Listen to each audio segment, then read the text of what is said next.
The word Dada had just escaped the lips of a boy who hadn't spoken in 5 years, and Maya watched Alexander Hartwell's knees buckle as if he'd been shot.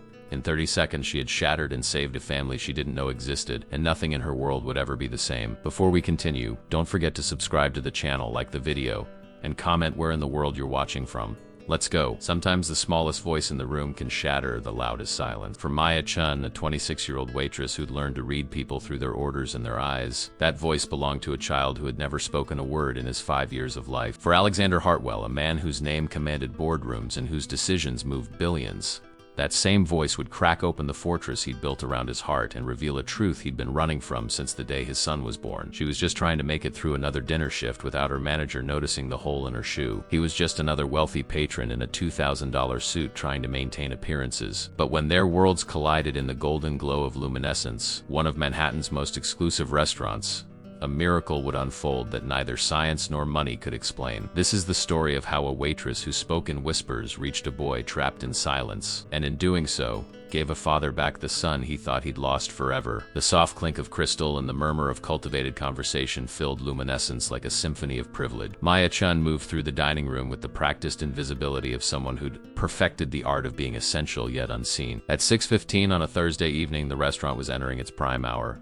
when Manhattan's elite descended to see and be seen, to close deals over butter-poached lobster and to celebrate successes with bottles of wine that cost more than Maya's monthly rent. She adjusted the small silver tray balanced on her palm, her reflection catching in the polished mahogany panels that lined the walls. 26 years old, and she barely recognized herself anymore. The girl who'd dreamed of veterinary school, who'd spent summers volunteering at animal shelters and falls buried in biology textbooks, felt like a ghost from another lifetime. That was before her mother's stroke, before the medical bills became an avalanche, before dreams got filed away in the same mental drawer where she kept all the other luxuries she couldn't afford. The restaurant's lighting designer had outdone himself tonight. Soft amber glows from the Art Deco fixtures created pockets of warmth throughout the space, making the white tablecloths look like squares of captured moonlight. Maya had learned every trick of this place, every angle where she could observe without being intrusive, every signal that meant a table needed attention or preferred to be left alone. She'd become a student of privilege, understanding it the way an anthropologist studies a foreign culture. She knew that table 12 would send back any wine under $500.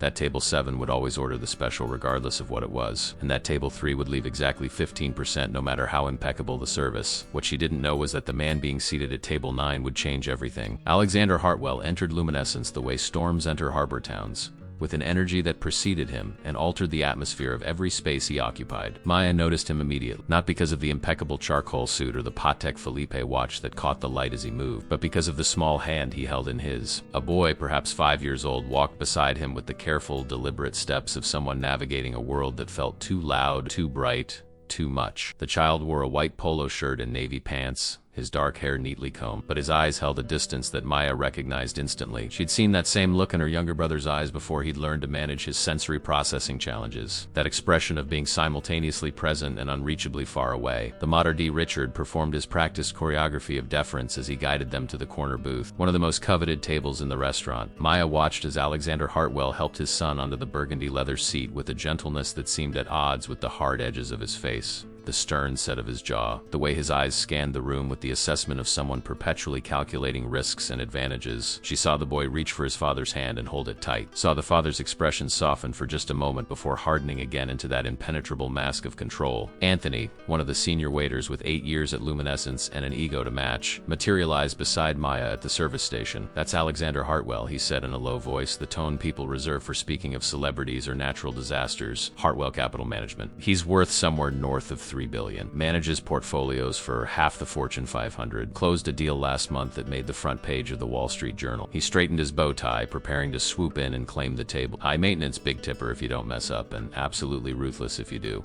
Maya felt something shift in her chest as she watched the boy, who had pulled a small wooden toy from his pocket and was turning it over and over in his hands with intense focus. The toy was a carved elephant, smooth from what looked like years of handling. "What about the child?" she asked quietly. Anthony shrugged with the casual indifference of someone whose empathy had been worn away by years of service. "The son never speaks, never makes eye contact, just sits there like a little statue. Hartwell brings him once a month, always orders for both of them.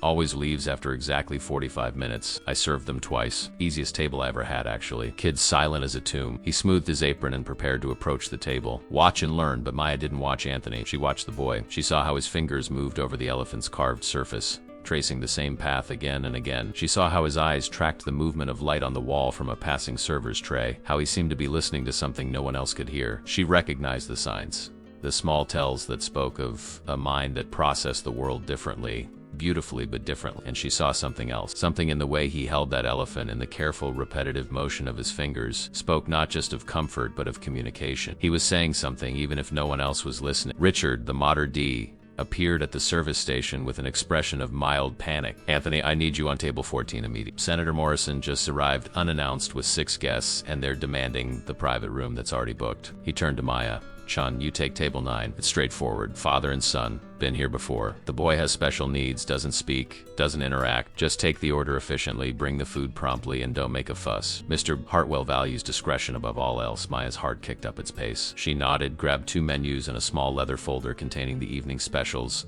and made her way across the dining room. As she approached table 9, she could see Alexander Hartwell more clearly. He was younger than she'd expected, perhaps 38 or 40, with dark hair that was beginning to show threads of silver at the temples. His face was handsome in a severe way, all sharp angles and defined lines, but there was a tightness around his eyes, a tension in his shoulders that spoke of someone carrying weight that never got lighter. He was looking at his phone, scrolling through what appeared to be an endless stream of emails, his jaw set in that particular way of people who were always 3 steps ahead in a conversation that hadn't happened yet. The boy, his son, sat very still turning the wooden elephant over and over in his small hand. Up close, Maya could see the incredible detail of the carving, the delicate lines that suggested the elephant's wrinkled skin, the tiny tusks, the gentle curve of the trunk. Someone had made this with love. "Good evening," Maya said, her voice softer than her usual server tone, instinctively adjusting to the energy of the child. "Welcome to Luminescence. My name's Maya, and I'll be taking care of you tonight." Alexander Hartwell looked up from his phone with the expression of someone interrupted from something important. His eyes, a striking pale blue that looked almost gray in the amber light,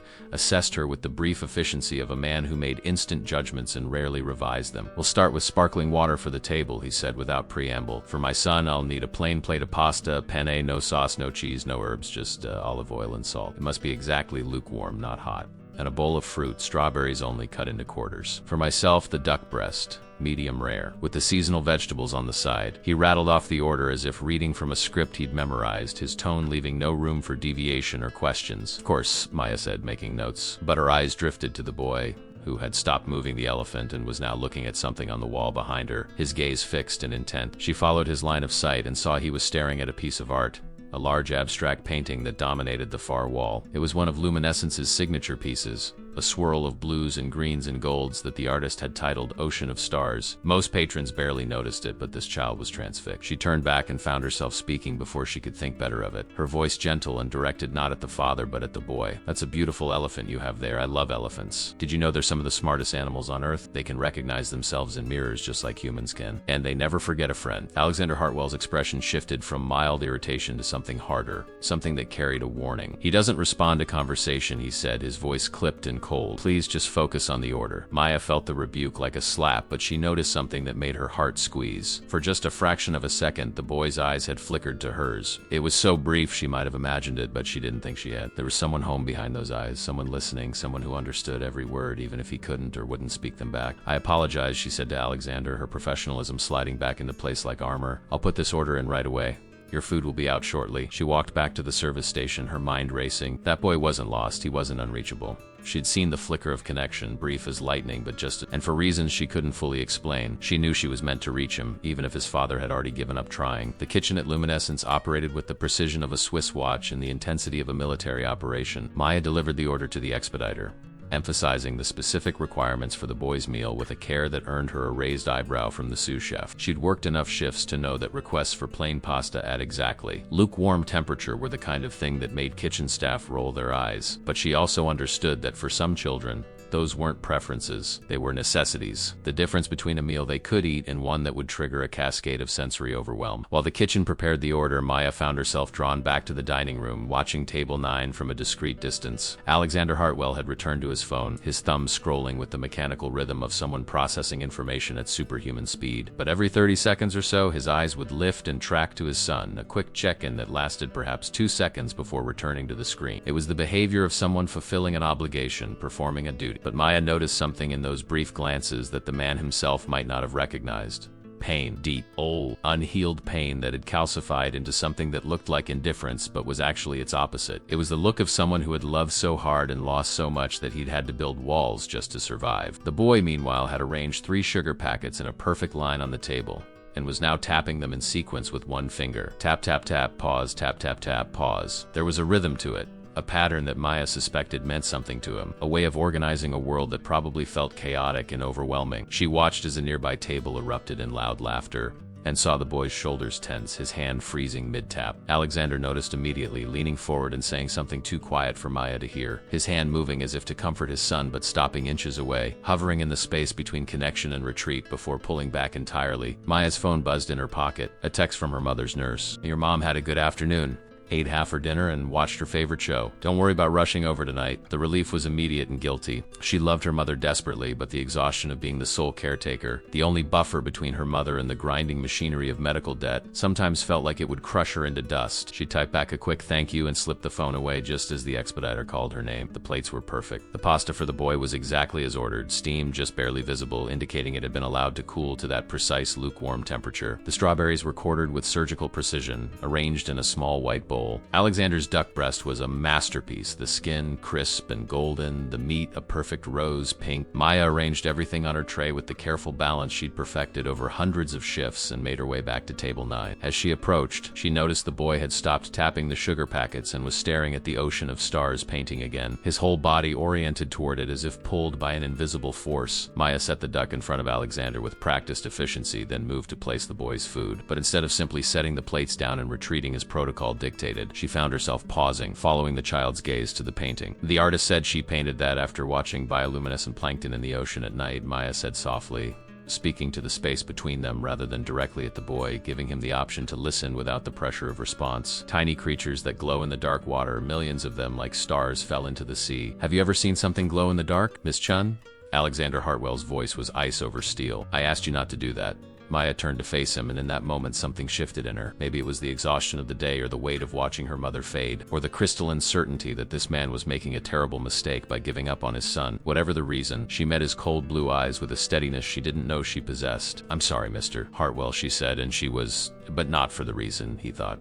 "I'll leave you to your meal." She started to turn away when she heard it. A sound so soft she almost missed it, barely more than a breath. It came from the boy. Not a word, not quite, but a vocalization. A single note of sound that carried meaning even without form. Maya's heart stopped. She looked down and found the child's eyes on hers. Truly on hers for the first time. And in them she saw awareness, intelligence, and something that looked almost like hope. Alexander Hartwell went completely still, phone in his hand forgotten, his dinner untouched. He stared at his son with an expression that was equal parts shock and something that might have been fear. "Ethan?" His voice was barely a whisper, stripped of all its authority, raw and vulnerable in a way that transformed his entire face. The boy, Ethan, made the sound again, slightly longer this time, his eyes still locked on Maya's. His small hand reached out and touched the bowl of strawberries, then moved to the painting on the wall, then back to Maya, a sequence of gestures that felt like communication, like a sentence in a language only he knew. Maya knelt down slowly, bringing herself to eye level with the child, instinct guiding her movements. "Ethan," she said gently, testing the name, "do you want to tell me something about the painting?" "This is impossible." Alexander's voice cracked on the last word. His hands were shaking, actually shaking, as he set his phone face down on the table. Doesn't speak, has never spoken, not once, not a single word in 5 years. Maya kept her focus on Ethan, watching as he picked up one strawberry quarter with careful fingers and held it up to the light. The fruit glowed translucent red in the amber illumination of the restaurant, and Ethan made another soft sound, this one almost like satisfaction. He was showing her something, Maya realized. The way the strawberry glowed like the bioluminescent plankton in the painting, like the tiny stars in the ocean. "He's brilliant," Maya breathed, understanding flooding through her. "Mr. Hartwell, your son is brilliant. He's making connections. Light, glow, the painting, the strawberries. He's not nonverbal. He's speaking a different language." Alexander Hartwell looked at his son as if seeing him for the first time, and in his eyes, Maya saw the moment 5 years of carefully constructed walls began to crack. "I don't understand," he said, and it wasn't the voice of a man who commanded billions. It was the voice of a father who had been lost in the dark for so long he'd forgotten what light looked like. Other diners were beginning to notice the scene, their cultured conversations dropping to whispers as they observed the waitress kneeling beside the corner booth, the powerful CEO with his composure shattered, and the small boy at the center of it all holding a strawberry up to the light like it contained the secrets of the universe. Richard, the mater d', appeared at Maya's elbow with concern etched on his face, his professional mask barely concealing his alarm at protocol being so thoroughly abandoned. "Miss Chun, perhaps you should," he began. But Alexander raised one hand, a gesture of command so absolute that Richard fell silent immediately. "Stay," Alexander said to Maya, his voice raw. "Please, whatever you're doing, whatever this is, please don't stop." Maya nodded, her own eyes stinging with unexpected tears. She watched as Ethan set the strawberry down carefully in the center of the bowl and reached for his wooden elephant. He held it out to her, offering it, and she understood instinctively that this was trust, that this carved creature he carried everywhere was precious and important, and he was letting her into that sacred space. She accepted the elephant with both hands, treating it with the reverence it deserved. The wood was warm from his touch, smooth as silk and incredibly detailed. Up close she could see it was African elephant, distinguished by its larger ears, and carved with such skill that individual eyelashes were visible. On the bottom, almost worn away by years of small fingers, was an inscription. She tilted it to catch the light and read the words etched there in elegant script. "For Ethan, may you always remember you are loved, Mom." Maya's breath caught. She looked up at Alexander and saw the way his whole body had gone rigid, the way his eyes were fixed on the elephant in her hands with an expression of such profound grief it was almost unbearable to witness. His mother, Alexander said, each word seeming to cost him. "She died when Ethan was 6 months old. She carved that while she was pregnant with him. It was the last thing she made." The pieces fell into place with devastating clarity. A boy who had lost his mother before he could form memories of her. A father drowning in grief and guilt, convinced his son was unreachable. And a silence that might not have been absence at all, but a different form of presence. Maya held the elephant gently, then placed it back in Ethan's waiting hand. "She gave you a beautiful gift," Maya said softly. "And so did your dad. He brings you here because he's trying. He's been trying all along." Ethan looked from Maya to his father, and for a moment, the three of them existed in a bubble separate from the rest of the restaurant, from the rest of the world. Then Ethan did something that made Alexander Hartwell's careful composure shatter completely. The boy reached across the table and placed his small hand on his father's larger one, the wooden elephant caught between their palms, and whispered in a voice that was unused and uncertain but unmistakably real, "Da-da." The sound of that single word seemed to stop time itself. Alexander Hartwell, a man who had negotiated billion-dollar deals without flinching, who had faced down hostile boardrooms with ice in his veins, who had built an empire on the foundation of never showing weakness, collapsed. Not physically, not in a way that anyone else in the restaurant would have recognized as collapse, but Maya saw it. She watched as every wall he'd constructed crumbled in the space of a heartbeat. His eyes filled with tears that he couldn't stop, didn't even try to stop, and his hand turned over beneath his son's, gripping those small fingers as if they were the only thing tethering him to earth. "Ethan," he breathed, and the name was a prayer.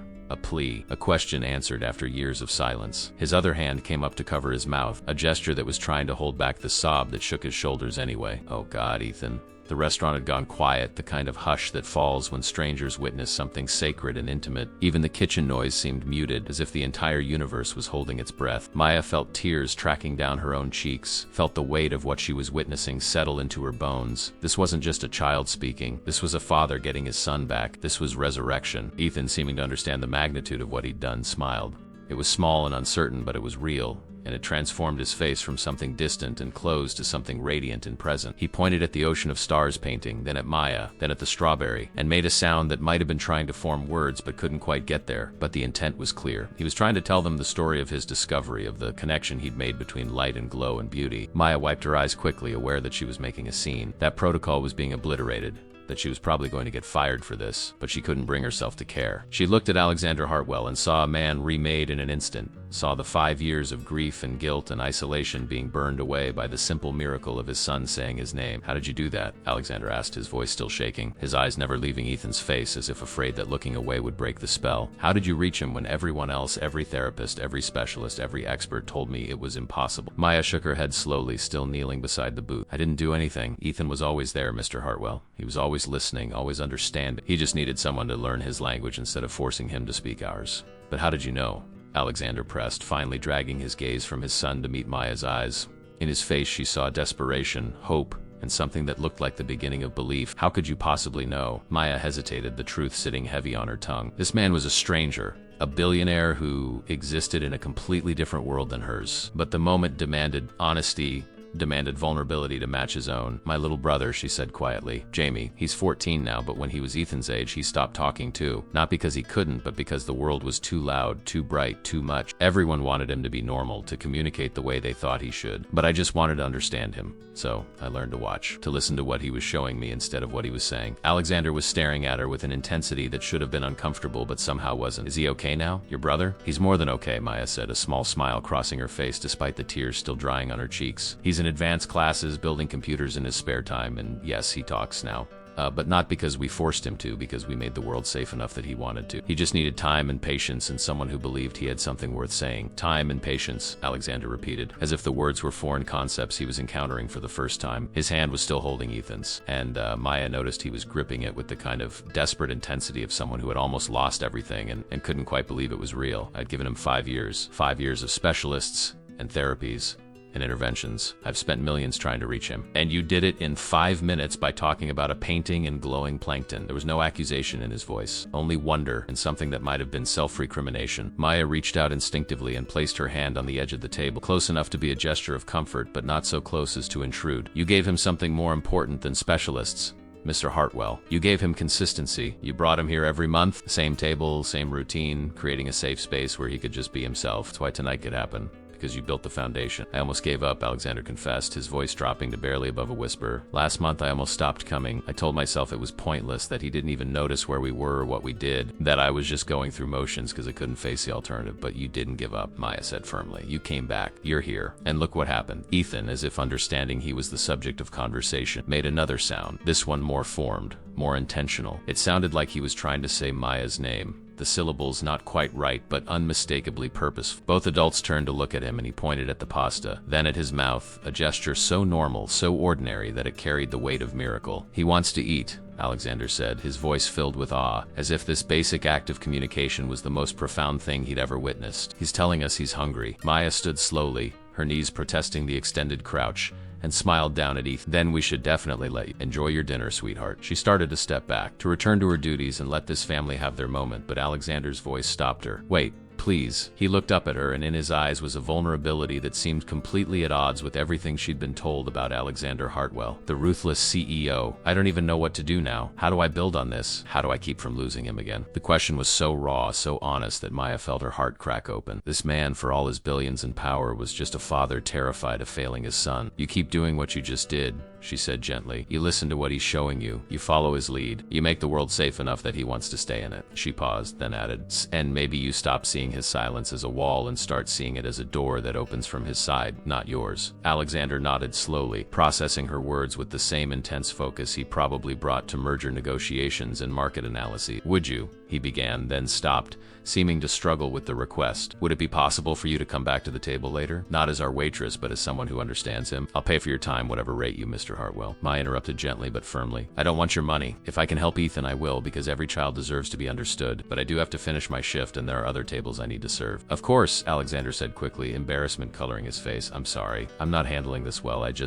I don't want to lose this moment. I don't want to do the wrong thing and have him retreat again. He won't. Maya assured him with more confidence than she perhaps should have felt, but something in her gut told her it was true. That door he just opened, it doesn't close again. It might get a little narrower sometimes, but now that he knows you're listening, really listening, he'll keep trying to reach you. Ethan had picked up his fork and was carefully spearing a piece of penne, his movements deliberate and focused. He looked up at his father, held the fork out as if offering to share, and made a soft sound that might have been an invitation. Alexander's eyes filled with fresh tears, but he was smiling now, actually smiling, and the transformation was remarkable. He looked younger, lighter, like a man who had been carrying a crushing weight and had suddenly been allowed to set it down. Thank you, Alexander said to Maya, and the two simple words carried more emotion than she'd heard in any declaration of gratitude in her life. Thank you for seeing him when I couldn't. Maya nodded, not trusting her voice, and finally stepped away from the table. As she walked back toward the service station, she was acutely aware of the stares following her, the whispered conversations, the way Richard was approaching with an expression that promised a serious discussion about boundaries and professional conduct. But she also felt something else, something she hadn't felt in the 2 years since she'd put her dreams on hold and picked up a server's apron. She felt purpose. Richard caught up with Maya before she reached the service station, his hand gently but firmly guiding her elbow toward the alcove near the kitchen entrance, away from the curious eyes of diners and the knowing smirks of fellow servers. His expression was a masterclass in controlled displeasure, the kind perfected by men who had spent decades managing the delicate egos and expectations of Manhattan's elite. Miss Chun, he began, his voice low and measured, I need you to explain to me what exactly just transpired at table 9, because from where I was standing it appeared you spent approximately 15 minutes kneeling beside one of our most important patrons, engaging in what looked like an unauthorized therapy session while completely abandoning your other tables. Maya took a breath, preparing her defense, but Richard held up one hand. Before you respond, you should know that table 6 has been waiting 12 minutes for their wine. Table 11 is ready to order order dessert, and Anthony has had to cover your section while you were otherwise engaged. This is not how we operate at Luminescence. We provide impeccable service, not personal involvement in our guests' private lives. I understand, Maya said, meeting his gaze directly, and I apologize for neglecting my other tables. But Richard, that little boy spoke for the first time in 5 years.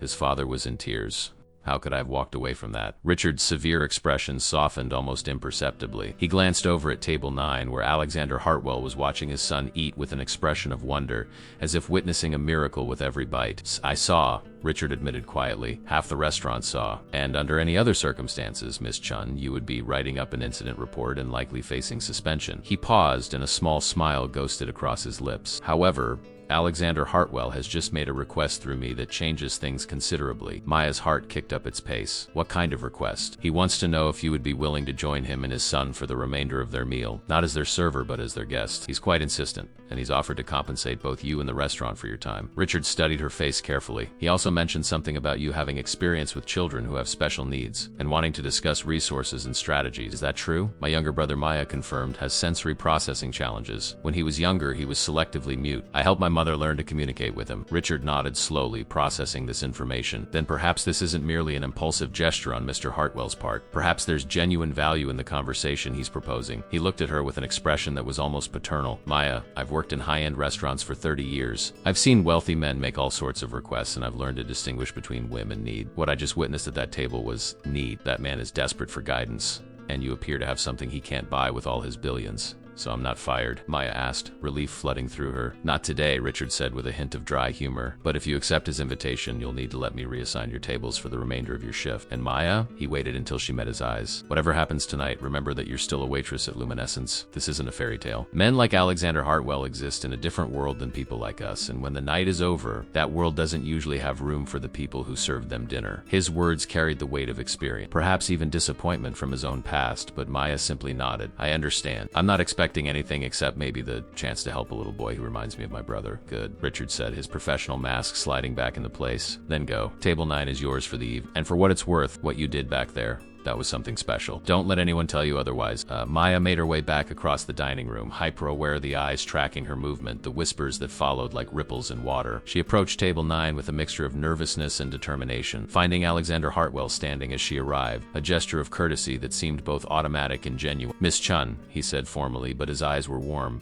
almost grateful. Thank you for agreeing to join us. Please sit down. He gestured to the seat beside Ethan, who looked up at her approach and made a soft sound that might have been greeting. Maya slid into the booth, suddenly acutely conscious of her server's uniform, with the way her black pants were slightly faded from too many washings, how her white shirt had a tiny stain near the collar that she'd tried unsuccessfully to bleach out. She was sitting at a table with a man who probably spent more on watches than she made in a year, and the surrealism of the situation threatened to overwhelm her. But then Ethan reached out and touched her hand, his fingers still slightly sticky from the strawberries, and the awkwardness melted away. He was just a little boy who needed understanding, and she was someone who could provide it. The rest was just noise. I need to apologize, Alexander began, his voice carrying a formality that suggested he was more comfortable with business negotiations than personal conversations. I was dismissive of you earlier when you tried to engage with Ethan. I've spent 5 years listening to experts tell me what my son can't do, and I'd started believing them. I'd stopped seeing possibility. You don't need to apologize, Maya said gently. You were protecting him the only way you knew how.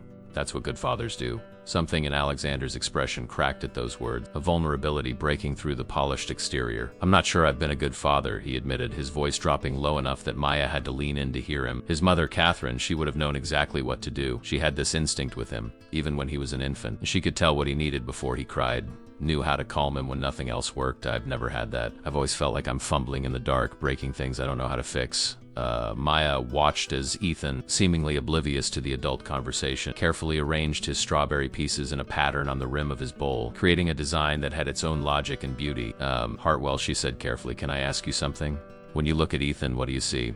Alexander's eyes immediately went to his son, and Maya watched the play of emotions across his face. Pain, love, guilt, fear, all of it naked and raw. I see Catherine, he said finally. Every day I see her in his eyes, in the shape of his face. I see everything I lost, everything he lost before he was old enough to remember having it. And do you see Ethan? Maya pressed gently. Not your wife, not your loss, not what you wish he could be. Do you see him exactly as he is? The question landed like a physical blow. Alexander's face went pale, and his hands gripped the edge of the table. He began, then stopped. The silence stretched between them, filled with the ambient noise of the restaurant, the soft clink of silverware, the murmur of conversations. I don't know, he finally admitted, his voice barely above a whisper. I don't know if I've ever been able to separate him from the grief. From the moment Catherine died, Ethan became this precious, fragile thing I had to protect because I'd already failed to protect her. And then when he didn't develop the way the doctors said he should, when he stopped making sounds and withdrew into himself, I thought it was my fault. That my grief had somehow damaged him, that he was broken because I was broke. Maya felt tears prick her eyes at the raw honesty in his words. Mr. Hartwell, Ethan isn't broken. It's just Ethan, waiting for you to see that. Call me Alexander, he said, his eyes meeting hers. And you're right. God, you're completely right. I've been so busy trying to fix him that I never stopped to understand him. He looked at his son with fresh eyes, and Maya saw the moment the shift happened. The instant when perception changed from what he wanted to see to what was actually there. He's extraordinary, isn't he? Not in spite of being different, but because of it. He is, Maya confirmed, smiling as Ethan held up his strawberry pattern for their inspection, clearly proud of his creation. Look at the symmetry he's created, the way he's thinking about balance and design. That's not a deficit. That's a gift. Alexander reached out hesitantly and gently touched one of the strawberries, careful not to disturb the pattern. Ethan watched his hand, then looked up at his father and smiled, that same tentative but real smile that transformed his face. Dada, he said again, the word clearer this time, more confident. Yes, Alexander breathed, his voice thick with emotion. Yes, buddy, I'm here. I'm finally here. They sat there for a long moment, father and son connected by strawberries and starlight paintings, and 5 years of silence finally breaking. Maya felt like an intruder in the intimacy of the moment, but when she started to excuse herself, Alexander's hand shot out across the table, stopping just short of touching her arm. Please don't go, he said. We need. He struggled to find the words. I need to understand how to do this, how to be what he needs. You said your brother is thriving now. How did your family make that happen? Maya settled back into the seat, recognizing the desperation in his question, the hunger for guidance from someone who had walked this path before. It wasn't one thing, she began carefully. It was 1,000 small things. It was learning to communicate on his terms instead of forcing him to communicate on ours. It was creating spaces where the world felt safe and manageable. It was celebrating every tiny victory and not mourning the milestones he didn't hit when everyone else said he should. But practically, Alexander pressed, and she could see his mind working, trying to create action items and strategies from her words. What did you actually do? Maya took a moment to gather her thoughts, watching as Ethan moved from his strawberry pattern to trace the wood grain on the table with one finger, following the swirls and lines with intense concentration. We started by mapping his world, she said finally. My mother kept a notebook documenting everything. What sounds made him cover his ears, what textures he avoided, what foods he would eat, what made him smile. It sounds clinical, but it wasn't. It was just paying attention, really truly paying attention to who he was instead of who we wanted him to be. Alexander pulled out his phone immediately, opening a notes application with the efficiency of someone who never went anywhere without the ability to record information. Okay, mapping. What else? Maya felt a small smile tug at her lips. Of course he would want to take notes to quantify and organize the information into something actionable. It was probably how he'd built his empire, turning chaos into spreadsheets, uncertainty into data points. Mr. Hartwell Alexander, she corrected when he looked up. You can't approach this like a business problem. There's no formula, no guaranteed return on investment. Every child is different, and what worked for Jamie might not work exactly the same way for Ethan. I understand that, Alexander said, but his jaw was set in a way that suggested he didn't. Not really. But there have to be principles, best practices. You mentioned creating safe spaces. What does that look like? Maya glanced at Ethan, who had now picked up his wooden elephant and was making it walk across the table in a careful, deliberate pattern. For Jamie, it meant having a corner in his room where everything was soft and quiet. Weighted blankets, noise-canceling headphones, a small tent where he could retreat when the world got too loud. It meant dimmer switches on all the lights because bright fluorescence made his head hurt. It meant understanding that when he lined up his toy cars, he wasn't being obsessive. He was creating order in a universe that felt chaotic. Ethan lines things up, Alexander said suddenly, his eyes widening with recognition. At home, he arranges his books by size, his clothes by color. The nanny keeps trying to put things back in random order and he gets so upset. The therapist said it was a compulsion we needed to break. It's not a compulsion, Maya said gently. It's communication. He's telling you he needs order, predictability. That's not something to fix. It's something to honor. She watched Alexander type rapidly into his phone, saw the way his whole body had oriented toward her words like a plant turning towards sunlight. But here's the thing you need to understand. This isn't about creating the perfect environment where Ethan never has to face challenge. It's about giving him tools to navigate the world on his own terms. Alexander looked up from his phone, his blue eyes intense and focused. What kind of tool? Language for one, Maya said. Not just spoken words, but other ways to communicate. For Jamie, we used picture cards at first. If he couldn't say he was hungry, he could point to the picture of food. If he was overwhelmed, he could show us the card that meant he needed quiet time. It took the pressure off having to form words when words felt impossible. Ethan has words now, Alexander said, his voice filled with a wonder that clearly hadn't faded since that first data had crossed his son's lips. He spoke tonight. He said my name. He did, Maya agreed, and that's beautiful. But that doesn't mean he'll always have words or that words will always be the easiest way for him to communicate. On hard days, he might retreat back into silence.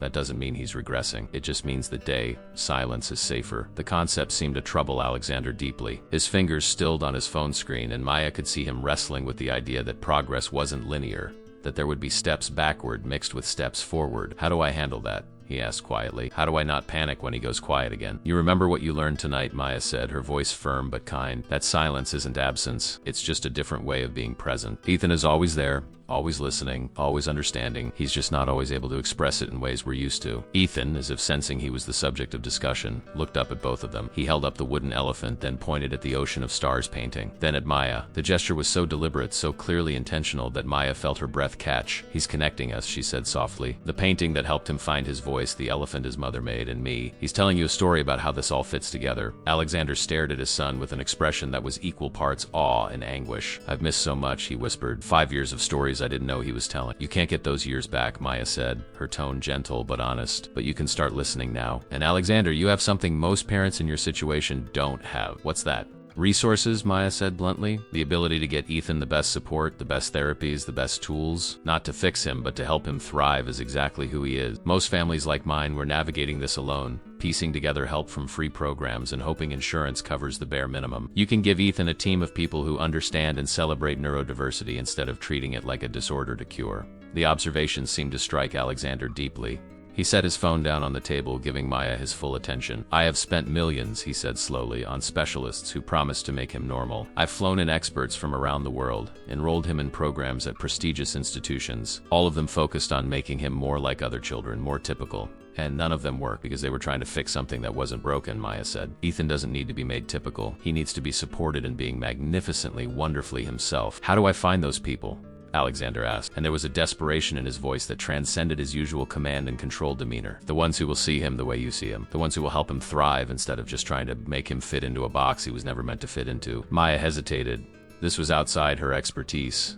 Outside her world. She was a waitress who had helped her brother because she loved him, not a professional with credentials and referrals. But then she thought of her mother's friend, Dr. Sarah Chun, no relation, who had been instrumental in Jamie's development. There's a developmental pediatrician at Mount Sinai, she said carefully. Dr. Sarah Chun. She specializes in what she calls strength-based intervention. Instead of focusing on deficits, she identifies what a child is naturally good at and builds from there. She's the one who helped my family with Jamie. Alexander was already typing the name into his phone, his fingers flying with practice speed. Dr. Sarah Chun at Mount Sinai, he repeated. I'll have my assistant get me an appointment first thing tomorrow. She has a 6-month waiting list, Maya warned. She's in incredibly high demand. I'll make a donation to the hospital, Alexander said without missing a beat. The casual way the wealthy solve problems that money could solve. But then he caught himself, saw the expression on Maya's face. I'm sorry, that sounded arrogant. I'm desperate. I want to do everything right from this moment forward. Desperation and money are a dangerous combination, Maya said carefully. They can make you think you can buy solutions when what Ethan really needs is your time, your attention, your willingness to meet him where he is.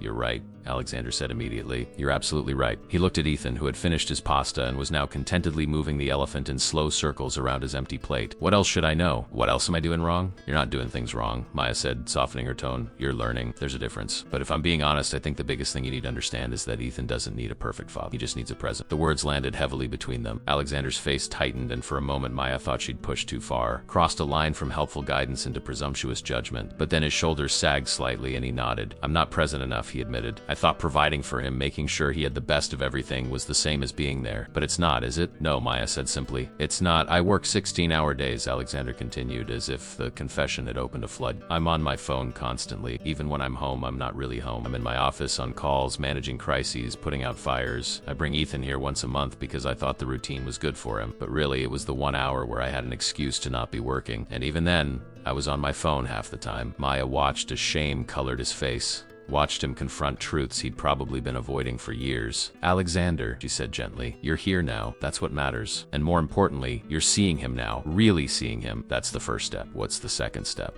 Alexander asked, and Maya could see the businessman in him wanting a roadmap, a step-by-step plan to implement immediately. The second step is showing up tomorrow and doing it again, Maya said, and then the day after that, and the day after that. It's not dramatic. It's not a grand gesture. It's just being consistently, reliably present in his life. Ethan chose that moment to yawn. A big, unself-conscious yawn that showed all his small teeth. He leaned against his father's arm. The wooden elephant clutched in one hand and made a soft sound that was clearly contentment. Alexander went very still, as if afraid any movement would disturb this perfect moment of trust and closeness. His free hand came up slowly, hesitantly, and rested on top of Ethan's head in a gesture that was protective and tender. "I'm going to do better," Alexander said, and it wasn't directed at Maya. It was a promise spoken to his son, to himself, to the memory of the wife who wasn't there to see this moment. "I'm going to be better." Maya felt her throat tighten with emotion watching them. This father and son who had just found each other again after 5 years of living in the same house but different worlds. The evening continued with a gentle rhythm that felt almost surreal in its ordinary beauty. Ethan, growing more comfortable and secure, began to make more sounds, small vocalizations that weren't quite words but carried clear meaning. When Alexander ordered coffee, Ethan pointed at his water glass and made a soft questioning sound. When Maya laughed at something Alexander said, Ethan smiled and made a sound that was unmistakably trying to mimic her laughter. Each attempt at communication was met with Alexander's rapt attention, his face a constantly shifting landscape of wonder, joy, and barely contained emotion. Other diners continued to watch their table with curiosity and whispered speculation, but the three of them existed in a bubble that felt separate from the rest of the world. Maya found herself telling stories about Jamie, about the small victories and the hard days, about the time he'd spoken his first words after 18 months of silence, and how he'd chosen to say to their mother for the 1,000th bowl of his favorite soup. Alexander listened with the intensity of a man taking mental notes on a subject that had suddenly become the most important thing in his universe. What made the difference for him? Alexander asked, nursing his second cup of coffee while Ethan drew patterns in the condensation on his water glass. What was the turning point between silence and speech? Maya considered the question carefully, remembering the fear and hope of those early years. "I don't think there was one turning point," she said honestly. "It was more like a series of small doors opening, one after another, until suddenly there was a whole hallway of connection available. But if I had to identify what helped most, it was my mother learning to trust his timeline instead of everyone else's expectations." His timeline, Alexander repeated, testing the concept. "Not the developmental milestones the pediatricians kept telling me he was missing." "Exactly. Jamie started talking when he was ready, when he felt safe enough and had something he really wanted to say. We didn't force it, didn't put pressure on it.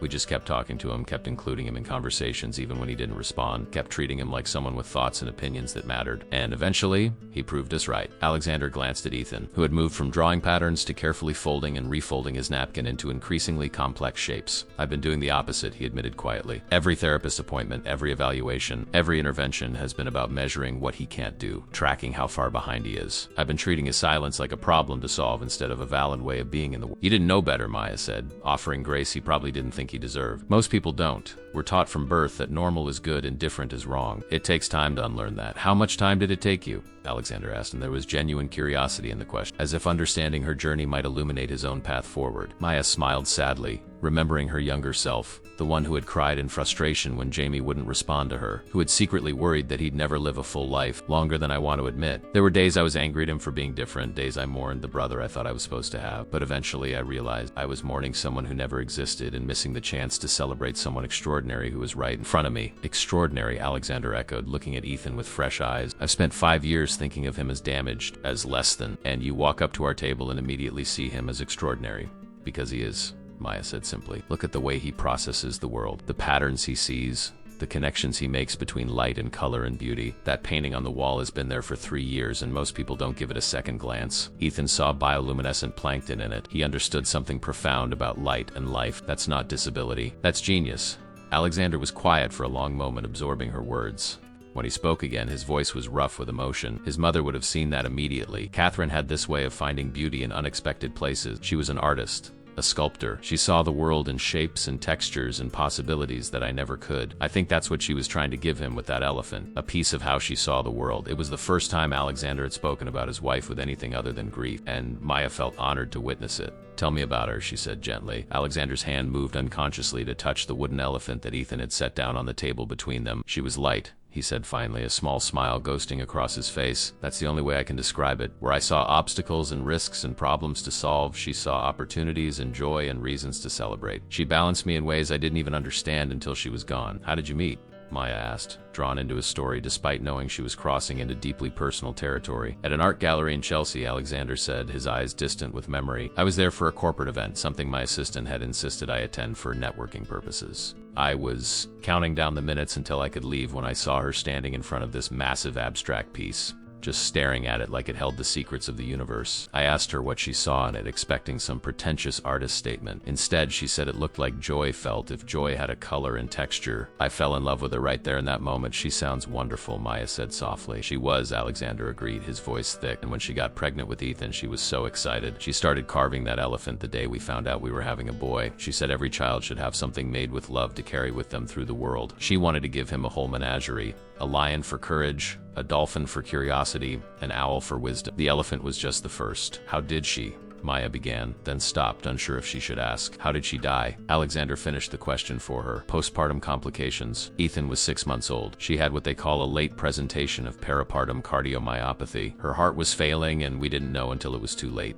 She died in her sleep, just didn't wake up one morning. I found her when I went to check why she hadn't come down for breakfast. The telling was clinical. Detached, the way people recounted traumas too big to face head on. One day, Ethan had a mother who loved, and the next day he didn't. Maya's heart broke for the man across from her, for the life he'd lost, for the son who had grown up without the one person who might have understood him best. I'm so sorry, she said, the words inadequate but sincere. Everyone is sorry, Alexander said, not unkindly. But sorry doesn't change anything. It doesn't bring her back. It doesn't give Ethan his mother. It doesn't make me any better at being both parents to a child I don't know how to reach, but you did reach him, Maya pointed out. Tonight, you reached him, and he reached back. Alexander looked at his son, who had finished his napkin folding project and was now making the elephant walk across the finished creation, a bridge of cloth between himself and his father. Because of you, Alexander said. If you hadn't stopped at our table, if you hadn't seen something in him that no one else saw, we'd still be sitting here in silence. I don't think that's true, Maya said thoughtfully. I think tonight was always going to happen. Maybe not with me, maybe not here, but Ethan was ready to reach out. He just needed someone to be ready to receive him. I was just lucky enough to be in the right place at the right time. Luck, Alexander repeated with a hint of his old business acumen returning to his voice. I don't believe in luck. I believe in seizing opportunities when they present themselves. And Maya, I want to seize this opportunity. I want to hire you. The words hung in the air between them, and Maya felt her stomach drop. Hire me? She repeated carefully. To work with Ethan, Alexander clarified quickly. To help me understand him, to teach me how to communicate with him the way you do.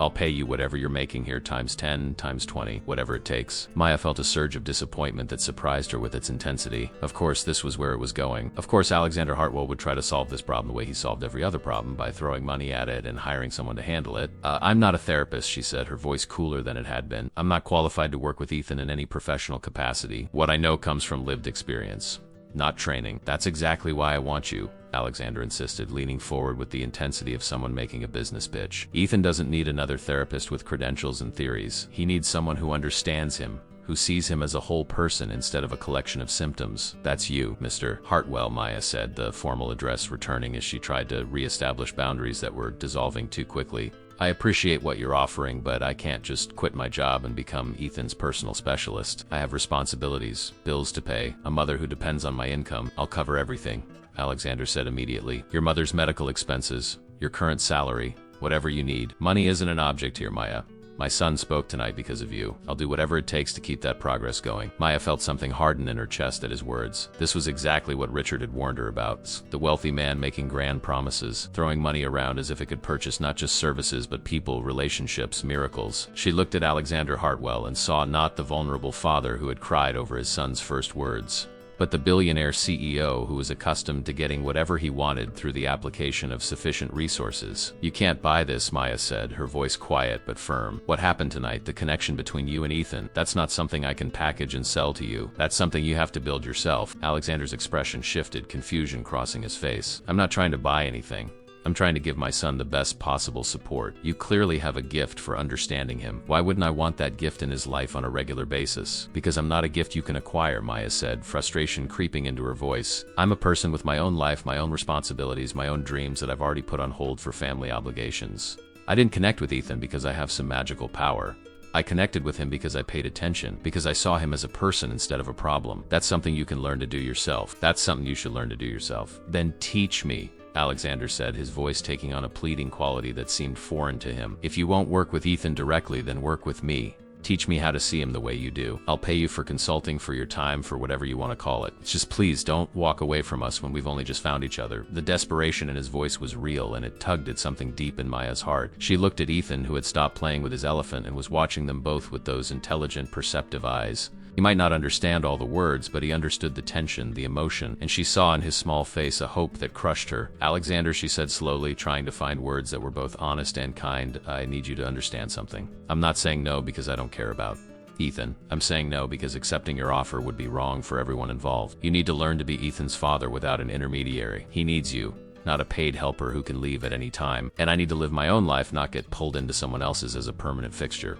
"What if it wasn't permanent?" Alexander countered, his business mind already working on compromises and alternative structures. "What if it was just for a few months, a transition period while I learn what I need to learn? I'm not trying to hire a permanent nanny or therapist. I'm asking for a guide, someone who can help me navigate these first crucial steps." Maya wanted to say no. Every instinct told her that getting further involved with Alexander Hartwell and his complicated world would be a mistake. She had her own life, her own struggle. Her mother needed her. She couldn't afford to get entangled in the problems of the wealthy, no matter how sympathetic those problems might be. But then Ethan reached across the table and placed his small hand on hers, and the gesture was so deliberate, so full of trust, that her resolve wavered. "Please," Ethan whispered. The word barely audible, but unmistakably intentional. His second word of the evening, and he was using it to ask her to stay. Maya felt tears spring to her eyes. She looked at this child who had been silent for 5 years and had chosen to speak twice in one night, both times to forge connections. First with his father, and now with her. How could she walk away from that? How could she explain that adult complications and pride mattered more than his progress? "Ethan," she said softly, squeezing his hand gently, "your dad loves you so much. He's going to take such good care of you, and you'll help him." Ethan said, the words coming slowly but with determination. "Please." Alexander looked like he might collapse again. His son had spoken a full sentence, had expressed a want, a need, a preference, and what he wanted was Maya's continued presence in their lives. "I can't argue with that," Alexander said, his voice thick with emotion, "and I won't pressure you anymore. But Maya, please, at least consider it. At least give me a way to contact you if I need guidance. You gave me Dr. Chun's name, give me yours too. Let me have a lifeline to someone who understands." Maya felt the weight of the decision pressing down on her. She thought of her mother in the hospital, of the bills that arrived with relentless regularity, of the veterinary school dreams gathering dust in the back of her mind. She thought of Jamie and how much he'd needed someone who understood him when the world felt too loud and too bright. And she thought of Ethan, this extraordinary little boy who had somehow seen something in her worth speaking for. "I'll give you my number," she said finally, the words feeling both like surrender and like stepping forward into something new, not as an employee, as someone who cares about Ethan and wants him to thrive. "You can call me if you have questions, if you need advice, if something comes up that you don't know how to handle. But Alexander, you have to promise me anything," Alexander said immediately. "Don't use me as a crutch," Maya said firmly. "Don't call me every time Ethan has a hard day or when you feel uncertain. You need to learn to trust your own instincts, to build your own relationship with your son. I can be a resource, but I can't be a replacement for you doing the hard work of being present." Alexander nodded slowly, absorbing her conditions. "I understand. And Maya, for what it's worth, thank you. Not for agreeing to help, though I'm grateful for that. But thank you for seeing my son when I was blind to him. Thank you for giving me back something I thought I'd lost forever." The sincerity in his voice was undeniable, and Maya felt some of her resistance melt away. Maybe this didn't have to be the story Richard had warned her about. Maybe sometimes the universe put people in each other's paths for reasons that transcended class and circumstance. Maybe helping this family didn't mean losing herself. They exchanged phone numbers with a formality that felt oddly intimate, like signing a contract that had nothing to do with money and everything to do with trust. As Maya programmed Alexander's number into her ancient phone, she noticed the time and felt a jolt of panic. It was nearly 10 o'clock. She'd been at table 9 for over 3 hours, and her shift had technically ended 30 minutes ago. "I have to go," she said, standing up reluctantly. "I need to check on my mother before visiting hour's end." "Of course," Alexander said, standing as well with automatic courtesy. "Thank you for tonight. For everything." Maya smiled at him, then knelt down one last time to be at eye level with Ethan. "You're amazing," she told him, her voice full of genuine affection. "And you have an incredible dad who loves you very much. I'll see you again soon, okay?" Ethan nodded, then surprised her by leaning forward and wrapping his small arms around her neck in a brief, fierce hug. It was so unexpected, so trusting, that Maya had to blink back tears. She hugged him back gently, then stood and walked away before the emotion could overwhelm her completely. As she made her way through the restaurant toward the service station to collect her things, she was aware of eyes following her, of whispered conversations that probably speculated about what had transpired at table 9. Anthony appeared beside her with a smirk that suggested he had opinions about her evening. "So, Chun," he said in a low voice, "did you just land yourself a billionaire sugar daddy or what? Because the way he was looking at you, I'd say you've got yourself an opportunity for a serious upgrade." The crudeness of the comment made Maya's skin crawl. "It's not like that," she said coldly. "His son needed help. I helped. That's all." "Sure," Anthony said with exaggerated skepticism. That's why you were sitting with them for 3 hours like you were on a date. Come on, Maya. We all saw it. Rich guy, damsel in distress situation. This is how these fairy tales start. There's no fairy tale, Maya snapped, grabbing her purse from her locker. There's a little boy who doesn't communicate the way most people expect, and a father who's trying to understand. I gave them some advice based on my experience with my brother. That's literally all that happened. Whatever you say, Anthony said, his tone suggesting he didn't believe a word. But when you show up next week in designer clothes and quit this job, don't expect me to be surprised. Maya didn't dignify that with a response. She signed out with Richard, who gave her a long, searching look but said nothing, and then stepped out into the cool New York night. The city was alive around her, taxis honking, people streaming past on sidewalks, the constant hum of millions of lives intersecting and diverging. She felt unmoored, like the evening had knocked her off some trajectory she'd been following and she hadn't yet figured out what the new path looked like. Her phone buzzed in her pocket. She pulled it out expecting a text from her mother's nurse, but instead saw an unknown number. The message was simple and devastating in its sincerity. This is Alexander. I know you just left, but I wanted to make sure you had my number saved. Ethan just said your name, perfectly clear. Thought you should know. Thank you for giving me my son back. Maya stopped walking, standing still on the busy sidewalk as people flowed around her like water around a stone. She read the message again, feeling the weight of what had happened tonight settle into something real and lasting. This wasn't going to be a simple exchange of advice. This wasn't going to be something she could keep at arm's length. Somehow, in the space of a few hours, her life had become tangled with the Hartwells in a way she didn't fully understand but couldn't seem to resist. She typed back a response, her fingers moving with a certainty that her mind didn't quite feel. I'm glad. Call me if you need anything, but trust yourself. You're already the father he needs. She hit send, then tucked the phone back in her pocket and started walking again, this time toward the subway that would take her to the hospital. As she descended into the underground, leaving the glittering world of luminescence and billionaire CEOs behind, she couldn't shake the feeling that tonight had been a turning point. The hospital room was dim when Maya arrived, just past the official end of visiting hours. But the night nurse knew her well enough to wave her through with a sympathetic smile. Her mother, Laura, was awake, propped up against pillows that seemed to swallow her diminishing frame. The television played softly in the corner. Some late-night talk showed that neither of them was really watching. Laura's eyes, still sharp despite the ravages of her illness, tracked Maya as she entered the room. You're late, Laura said, her voice thin but carrying a note of maternal concern that transcended her weakness. Bad shift? Maya sank into the chair beside the bed, the vinyl still warm from whoever had occupied it earlier. Not bad, she said slowly, trying to figure out how to explain the evening. Just unexpected. Laura studied her daughter's face with the kind of scrutiny only mothers possess, the ability to read volumes in the smallest shifts of expression. Tell me, she commanded gently, and it was a testament to how much Maya needed to process what had happened that the story came tumbling out. She told her mother about Ethan, about the wooden elephant and the ocean of stars painting, about a little boy who had been silent for 5 years and found his voice over strawberries and bioluminescent plankton. She told her about Alexander Hartwell's tears, about the raw grief and guilt that had poured out of him when his son said Dada for the first time, and she told her about the job offer, the phone number exchange, the feeling that she'd somehow stepped into a story that wasn't supposed to be hers. Laura listened without interruption, her weathered hands folded over the blanket, her expression shifting through surprise, concern, and something that might have been recognition. When Maya finally fell silent, exhausted from the telling, Laura was quiet for a long moment before she spoke. This man, Laura said carefully. Alexander Hartwell. You like him. It wasn't a question. Maya felt heat rise to her cheeks, a defensive denial forming on her lips, but her mother raised one hand slightly, stopping her. I don't mean romantically, though I suspect there might be threads of that too, whether you know it yet or not. I mean you respect him. You saw something in him worth caring about, despite all his money and power that should make him as foreign to you as someone from another planet. Maya considered this, the honesty her mother had always demanded from her, requiring equal honesty in return. I saw a father who was trying, she said finally, who had failed and knew it, but wanted to do better. That's not nothing, Mom. That's actually pretty rare. It is, Laura agreed. But Maya, baby, you need to be careful. Men like that, men with that kind of wealth and influence, they live by different rules than we do. They're used to getting what they want, to solving problems by throwing resources at them. What happens when he decides he wants more from you than advice? What happens when the boundaries you're trying to establish stop serving his purpose? The warning was gentle but serious, born from a lifetime of watching wealthy people treat service workers as disposable. Maya had heard stories her whole life about the casual cruelty of the rich, the way they could be kind when it cost them nothing and ruthless when their interests were threatened. But she'd also seen Alexander Hartwell cry over his son, seen him vulnerable and lost and genuinely desperate to change. I think he's different, Maya said, even as part of her wondered if she was being naive. I think he really wants to be better for Ethan. Maybe he does, Laura conceded, but wanting to be better and actually doing the work are two different things. And more importantly, his journey isn't your responsibility. You have your own life to live, your own dreams you've already sacrificed too much for. The words hit harder than Maya expected.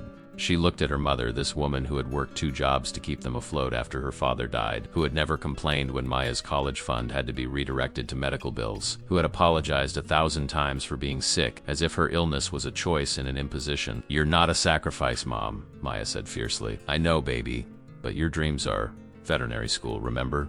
You were going to work with rescue animals. Give them second chances at life. That was your passion, what you talked about since you were 10 years old. And here you are at 26, waiting tables and visiting your sick mother instead of living the life you were meant to live." Tears pricked Maya's eyes. She hadn't let herself think about veterinary school in 2 years.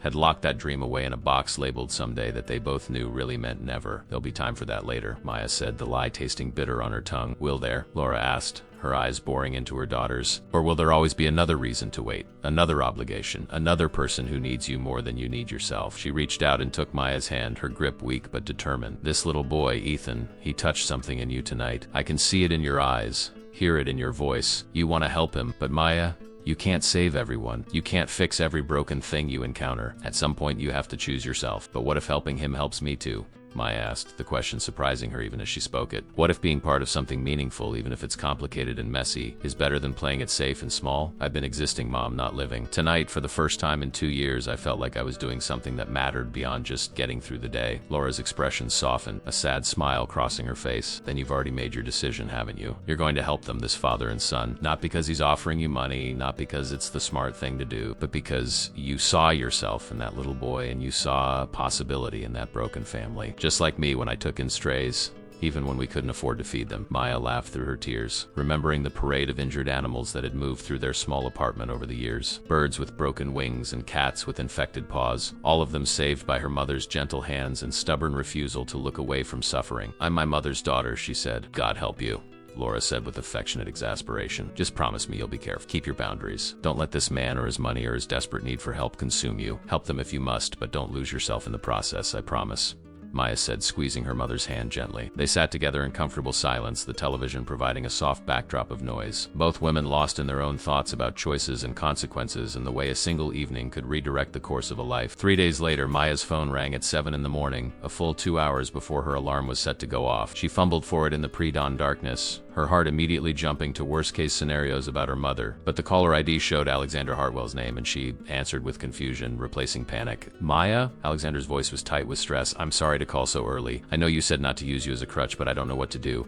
Ethan won't get out of bed. He's just lying there curled up around that elephant, and he won't look at me or respond to anything I say. I thought after the restaurant things would be different, but he's completely shut down, and I'm afraid I've already lost him again." Maya sat up, pushing her tangled hair out of her face, trying to shift from sleep to crisis mode. "Okay, slow down. Tell me exactly what's happening. What does his morning usually look like?" Usually his nanny gets him up at 6:30, helps him get dressed, takes him down for breakfast. But this morning when she went in, he wouldn't move. She tried for 20 minutes and then came to get me. I've been sitting with him for the past 40 minutes and he hasn't made a sound. Hasn't even looked at me. "Where's his nanny now?" Maya asked, already running through possibilities in her mind. "I sent her away. I wanted to try to handle this myself, to prove I could do it without help, but I can't. I'm failing him again." "You're not failing him," Maya said firmly, pushing back against the spiral of self-recrimination she could hear building in his voice. "Alexander, listen to me. This isn't regression. This is what I warned you about. There are going to be hard days, days when words feel impossible and the world is too much. This is Ethan communicating that today is one of those days." "How is lying completely still communication?" Alexander asked, frustration evident in his tone. "Because he's telling you he needs gentle, quiet space. Think about it. The restaurant was huge for him. He spoke for the first time, made all those connections, opened himself up in ways he probably hasn't in years. That takes enormous energy and courage. Today he needs to recover. His battery is depleted." There was silence on the other end of the line, and Maya could almost hear Alexander processing this reframing. "So what do I do?"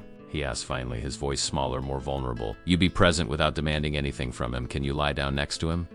Yes, I suppose so." "Then do that. Just lie down beside him. Don't try to make him talk or move. Don't ask him questions. Just be there, solid and calm and safe. Let him know through your presence that it's okay to have hard days, that you're not going to leave or be disappointed or try to fix him." "That's it?" Alexander sounded skeptical. "I just lie there?" "You just lie there," Maya confirmed. "And Alexander, put your phone away. Don't check your emails or take calls. Give him your full, undivided presence. Show him that he's more important than whatever crisis is happening in your business world." She heard him take a deep breath, heard the sound of movement and then the soft creak of bed springs. "Okay," he said, his voice quieter now, muffled slightly as if he was already settling in beside his son. "I'm doing it. Now what? Now you wait. And you trust that this is exactly what Ethan needs." Alexander stayed on the phone with Maya for another 5 minutes. his breathing gradually slowing as he settled into the unfamiliar practice of simply being present without agenda or expectation. She talked him through it, her voice calm and steady, explaining that Ethan could feel his anxiety, that children, especially sensitive ones, could read the emotional temperature of a room like others read words on a page. When she finally hung up, encouraging Alexander to just focus on his son, she lay back in her own bed, staring at the ceiling and wondering what she'd gotten herself into. The call became a pattern. Over the next 2 weeks, Alexander reached out 7 more times. Never for the same reason, but always with the same underlying current of uncertainty and fear. Once when Ethan wouldn't eat anything but plain crackers for 3 days straight. Once when a thunderstorm sent the boy into what looked like a panic but was really sensory overload from the sound. Once when Alexander had to travel for business and didn't know how to explain his absence to a child who communicated differently. Each time, Maya talked him through it, offering strategies born from years of lived experience with Jamie, helping him understand that Ethan's differences weren't deficits, but simply alternative ways of processing a complicated world. And slowly, incrementally, Alexander learned. He started noticing patterns in Ethan's behavior, recognizing the signs that preceded a shutdown, understanding the difference between a child being defiant and a child being overwhelmed. He began to trust his own instincts, calling Maya less for instructions and more for confirmation of what he already suspected. Their conversation shifted from crisis management to celebration of small victory. Ethan had initiated play with a toy car. Ethan had pointed at a bird outside the window and made a sound that approximated blue. Ethan had hugged him goodnight without prompting. But it wasn't just Alexander who was changing. Maya found herself thinking about the Hartwells at odd moments during her shifts at Luminescence. She wondered how Ethan was doing, whether Alexander was remembering to notice the small communications that others might miss. She caught herself smiling when her phone buzzed with a text from Alexander sharing some new development, some tiny breakthrough that probably meant nothing to anyone else but meant everything to a father learning to understand his son. Her coworkers noticed. Anthony made increasingly snide comments about her billionaire boyfriend, while the other servers watched her with a mixture of curiosity and envy. Only Richard seemed to understand the complexity of what was unfolding. He pulled her aside after a shift 3 weeks after the initial encounter. "Maya," he said in his measured way, "I need to ask you something, and I need you to answer honestly. Are you getting involved with Alexander Hartwell? Romantically, I mean?" Maya felt her cheeks flush. "No," she said firmly. "It's not like that. I'm helping him with his son. That's all." "That's all," Richard repeated, his tone suggesting he saw more than she was admitting to herself. "Maya, I've watched you over these past weeks. You light up when he calls. You check your phone constantly on your breaks. You've turned down 2 offers to pick up extra shifts because you said you might need to be available if Ethan had an emergency. This has become more than casual advice between acquaintances. He's a single father trying to connect with a child who has special needs," Maya said defensively. "I have experience that can help them. Why is everyone trying to make this into something it's not? Because people with your background don't typically become personal consultants to billionaire CEOs without lines getting blurred," Richard said bluntly. "I'm not judging you. I'm warning you. Men like Alexander Hartwell are charismatic and damaged and desperate in need of the kind of authentic human connection their wealth usually prevents them from accessing. It's very easy to mistake gratitude and dependence for something deeper." "I know what I'm doing," Maya said, but even as the words left her mouth, she wondered if they were true. The question of what exactly was developing between her and Alexander came to a head on a Saturday evening when he called asking if she could come to his apartment. Ethan had had a particularly difficult day, and Alexander wanted Maya to see the space where they lived, to help him understand what environmental factors might be contributing to Ethan's struggle. Maya agreed, telling herself this was still within the bounds of helping, still part of the informal consulting role she'd taken on. Alexander's apartment was in a building so exclusive it didn't have its name displayed anywhere, the kind of place where doormen wore suits and the lobby looked like a museum. Maya felt acutely out of place in her jeans and sweater, hyper-aware of the doorman's polite but assessing gaze as he called up to confirm her arrival. The elevator required a special key to access the penthouse level, and as it rose smoothly upward, Maya felt like she was ascending into another world entirely. The apartment door opened before she could knock, Alexander standing there in casual clothes, jeans and a fitted black t-shirt that somehow looked more expensive than most people's formal wear. He looked exhausted, his hair disheveled as if he'd been running his hands through it. But his face brightened when he saw her. "Maya," he said, and there was such relief in his voice that it made her heart ache. "Thank you for coming. I know it's a lot to ask, having you come all the way up here." "It's fine," Maya said, stepping into the apartment and trying not to gape at the space. Floor-to-ceiling windows offered a view of Manhattan that looked like a postcard, the city lights sprawling out in every direction. The apartment itself was all clean lines and expensive minimalism, beautiful in the way museums are beautiful, designed for looking at rather than living in. "Ethan's in his room," Alexander said, gesturing toward a hallway. "He's been there most of the day. I thought maybe if you could see his space, help me understand what might be making it hard for him." Maya followed him through the apartment, passing a kitchen that looked like it had never been cooked in, a living room with furniture so pristine it seemed criminal to sit on. Everything was white and gray and chrome, sophisticated and cold. No wonder Ethan struggled here. This wasn't a home, it was a showpiece. Ethan's room was different, though still carrying the austere aesthetic of the rest of the apartment. It was large, probably bigger than the entire apartment Maya shared with her mother before the hospital stay, with a bed that looked tiny in the vast space. Ethan was sitting on the floor near the window, his wooden elephant in one hand, staring out at the city lights with an expression that was impossible to read. "Hey, Ethan," Maya said softly, entering the room slowly, giving him time to register her presence. "Your dad said you had a hard day." Ethan turned to look at her and his face transformed. A smile broke across it, genuine and delighted, and he stood up quickly, rushing across the room to her with an enthusiasm that took her breath away. He grabbed her hand, pulling her toward the window, pointing at something outside and making an excited sound. "He's been trying to tell me something all day," Alexander said from the doorway, his voice tight with frustration and failure. "But I can't figure out what." Maya knelt down beside Ethan, following his pointing finger. At first, she couldn't see what had captured his attention, just the standard city view, buildings and lights, and the distant glow of Times Square. But then she saw it. On the building directly across from them, someone had strung up Christmas lights, even though it was only October, creating patterns of light that shifted and changed, almost like the bioluminescent plankton from the painting at the restaurant. "The lights," Maya breathed. "Ethan, you're seeing the patterns in the lights." Ethan nodded vigorously, then tugged on her hand again, pulling her toward his bed. Underneath it, he retrieved a sketchbook that Maya hadn't known existed. He opened it, and page after page was filled with drawings. Not sophisticated art, but the work of a 5-year-old trying to capture something important. Swirls and patterns, lights and colors, all of them variations on the theme of bioluminescence, of things that glowed in darkness. "Oh my God," Alexander said, coming closer to look at the drawing. "When did he do these?" "He's been drawing since the restaurant," Maya realized, looking at the dates scribbled in the corners of some pages, written in Alexander's hand as if he'd been documenting his son's work without understanding it. "Alexander, do you see what this means? He's not just making random marks, he's exploring a concept. He's processing what he learned about light and beauty and things that glow. This is how he thinks, how he learns." Alexander sank down onto the floor beside them, his hand reaching out to touch the sketchbook with reverence. His mother was an artist, he said, his voice wondering. "She saw the world in patterns and colors. I thought we'd lost that when we lost her, but it was here all along." He inherited her way of seeing. Ethan made a soft sound, then carefully turned to a page near the back of the sketchbook. This drawing was different from the others. It showed 3 figures, crude stick figures in the way of young children's art, one tall, one medium, one small. They were holding hands, and above their heads were stars, thousands of them, drawn with careful deliberation in yellow and white crayon. "Family," Alexander whispered, his voice breaking. "Ethan, is this us? Me and you and Maya?"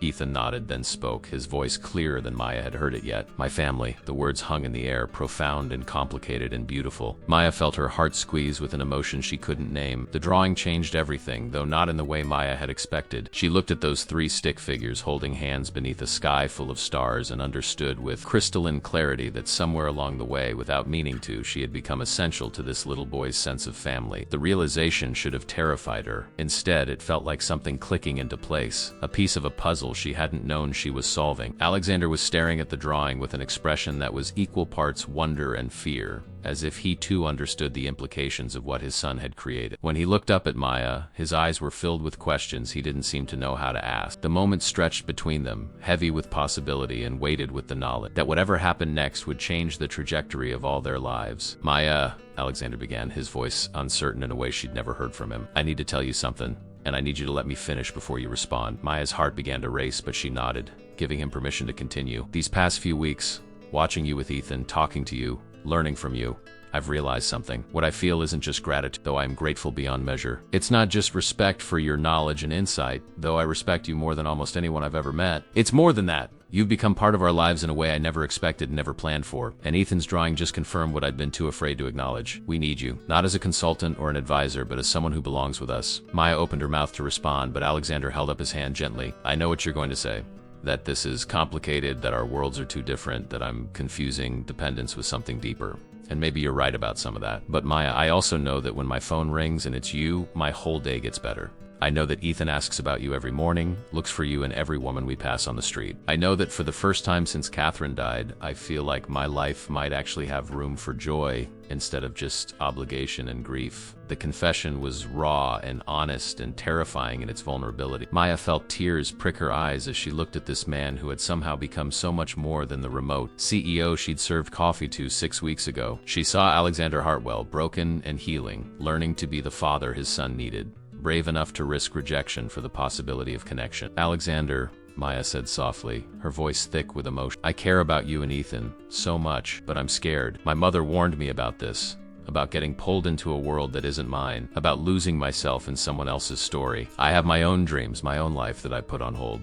If I let myself fall into this, if I become part of your family, what happens to the person I was supposed to become? What if you could be both? Alexander asked, leaning forward with an intensity that made her breath catch. What if being part of our lives doesn't mean giving up your dreams, but finally having the resources and support to pursue them? Maya, I know I can't buy your feelings or your commitment, but I can offer you partnership, real partnership. You help me be the father Ethan deserves, and I help you become the veterinarian you were always meant to be. The offer was stunning in its generosity and complicated in its implications. Maya thought of her mother's warnings, of Richard's concerns about blurred lines and unequal power dynamics, but she also thought of Ethan's drawing, of the way he'd included her in his vision of family without hesitation or doubt. Children, especially children like Ethan, saw truth that adults often missed. They recognized love and belonging with a purity uncluttered by fear and social convention. I need to talk to my mother, Maya said finally. Before I can make any decisions about this, I need to talk to her. Alexander nodded, disappointment flickering across his face, but acceptance in his voice. Of course, take all the time you need. We're not going anywhere. Ethan, who had been watching them both with those perceptive eyes, reached out and took Maya's hand in his small one. Stay, he said, the word a plea and a prayer. Maya squeezed his hand gently, her heart breaking and mending simultaneously. I'm not leaving, sweetheart. I just need to think about some grown-up stuff, okay? But I promise, no matter what, you and I are friends. That doesn't change. She left the apartment shortly after, her mind spinning with possibilities and fears, with the memory of Ethan's drawing burned into her consciousness. The subway ride home felt surreal, moving from the gleaming penthouse world of Alexander Hartwell back to the fluorescent-lit reality of public transportation and hospital visits. But this time, the transition didn't feel like falling from grace. It felt like carrying something precious from one world into another. Her mother was awake when Maya arrived at the hospital, reading a paperback mystery novel that the nursing staff had brought from the cart they wheeled around to patients. She looked up as Maya entered, and her expression shifted immediately from casual interest to sharp maternal concern. What happened? Laura asked, setting the book aside. Maya sank into the chair beside the bed and told her everything. The apartment, the drawings, Ethan calling her family, Alexander's confession. She left nothing out, trusting her mother with the full, complicated truth of what was unfolding. When she finished, Laura was quiet for a long time, her weathered fingers picking at the edge of her blanket as she processed what she'd heard. Do you love him? Laura asked finally. The question was so direct, so pointed, that Maya felt her defenses rise. It's more complicated than that, it always is, Laura said with a small smile. But complicated doesn't change the fundamental question. Do you love him? Maya thought about Alexander learning to lie quietly beside his son, about the tears in his eyes when Ethan spoke, about the way he looked at her like she was solving equations he didn't know how to read. She thought about his laugh when she made a sarcastic comment, about his texts checking if she'd eaten because he knew she forgot when she was worried about her mother. She thought about the way he made her feel seen and valued, not despite being a waitress, but as a complete person with thoughts and dreams and worth. I think I might, Maya admitted, the words feeling like stepping off a cliff into open air. But Mom, it scares me. Everything you warned me about, the power imbalance, the different worlds, the risk of losing myself, it's all real. How do I know this isn't just a fairy tale that ends when reality sets in? Laura reached out and took her daughter's hand, her grip stronger than it had been in weeks. Baby, you want to know the secret about fairy tales? They're not about finding perfect situations with no risks or complications. They're about people brave enough to choose love even when it's terrifying, even when it doesn't make logical sense, even when the world tells them they're crazy for trying. So you think I should do this? Accept what he's offering? I think you should ask yourself one question, Laura said, her eyes locked on Maya's with fierce intensity. If you walk away from this, if you choose the safe path, the path that doesn't involve billionaires and complicated blended families and all the scary unknowns, will you spend the rest of your life wondering what might have been? Will you regret the chance you didn't take? Maya knew the answer before the question was fully asked. She thought of Ethan's smile, of Alexander's vulnerability, of the family they could become if she was brave enough to try. I'll regret it, she whispered. Then don't walk away, Laura said simply. Take the leap. And Maya, about veterinary school, about your dreams, this man is offering you the means to pursue them. That's not charity, that's partnership. Let him help you the way you're helping him. Let yourself receive for once instead of always being the one who gives. 3 months later, Maya stood in front of the admissions office at Cornell's College of Veterinary Medicine, acceptance letter in hand, with Alexander beside her and Ethan holding her other hand. The letter had arrived 2 weeks ago, her application submitted with Alexander's encouragement and support, her essay about second chances and healing resonating with an admissions committee that valued life experience alongside academic credentials. She'd start in the fall semester pursuing the dream she'd thought was lost forever. You're sure about this? Maya asked Alexander for the 100th time. Me going back to school, being less available, everything changing. I'm sure, Alexander said, and the confidence in his voice had nothing to do with money or power. It had everything to do with the 3 months they'd spent learning to be a family, learning to navigate the complicated reality of blending lives from different worlds. We'll figure it out together. That's what families do. Ethan tugged on Maya's hand, pointing at a dog being walked past the building, his face alight with excitement. Dog, he said clearly, his vocabulary expanding daily, his confidence growing with every word. Maya likes dogs. I do like dogs, Maya confirmed, kneeling down to his level. And you know what? When I'm a veterinarian, I'm going to help lots of dogs. Would you like to visit me sometimes at the animal hospital? Ethan's face split into a grin so bright it could have powered the city. Yes, he said, then threw his arms around her neck in one of the spontaneous hugs that had become more frequent as he learned to trust his place in their reconfigured family. Over Ethan's shoulder, Maya met Alexander's eyes and saw reflected there the same mix of hope and fear and profound gratitude that she felt. They were writing a story that didn't follow any traditional template, that defied the warnings and exceeded the expectations. A waitress, a CEO, and a boy who had been silent until someone took the time to truly listen. It shouldn't have worked. By all logical measures, it was a recipe for disaster. But logic, Maya had learned, had nothing to do with love. Love was the wooden elephant in the ocean of stars. Love was learning to speak each other's languages even when those languages didn't follow conventional grammar. Love was choosing presence over perfection, connection over comfort, risk over regret. Ready? Alexander asked, offering his hand. Maya took it, Ethan between them, and together they walked forward into their improbable, impossible, absolutely perfect future. Behind them, the story they'd been living. Before them, the story they would write together. And in that moment, standing at the threshold of dreams deferred and dreams reclaimed, Maya understood that sometimes the most extraordinary love stories begin with the simplest acts. A waitress noticing a silent child, a father learning to truly see his son, and a family finding each other in the spaces between words. If this story of unexpected connection, healing, and the transformative power of truly seeing one another moved you, please share it with someone who needs to be reminded that the most beautiful families are often the ones we choose, that love doesn't follow a script, and that sometimes the most profound changes begin with the smallest acts of kindness. Every child deserves to be understood, every parent deserves grace as they learn, and every person deserves the chance to pursue dreams they thought were lost. Thank you for being part of this journey.